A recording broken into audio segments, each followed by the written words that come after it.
In today's MXTV quick tip, we're going to have a look at the KTi PLB, or personal locating beacon. Now this is something that is a must-have if you're a trail bike rider, adventure rider, even a motocross rider out with the family riding somewhere that might be at a private property or even at a motocross track and something bad may happen. Let's hope it doesn't. But if something does happen, this is a thing that you want to have beside you, because once you push the button on this, it activates a GPS signal, and then the Australian Emergency Services will know exactly where you are and be able to come and pick you up, hopefully get you all repaired and back on your bike in no time. Now the beauty about this thing is it's very tiny. It's about the size of a cigarette packet, if that. It's very light to carry. All you got to do is chuck it in your backpack, put it in your car, or just have it on you when you're out riding.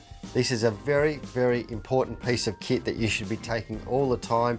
Unfortunately, accidents do happen, and if we do need an emergency, this will get us out of trouble straight away.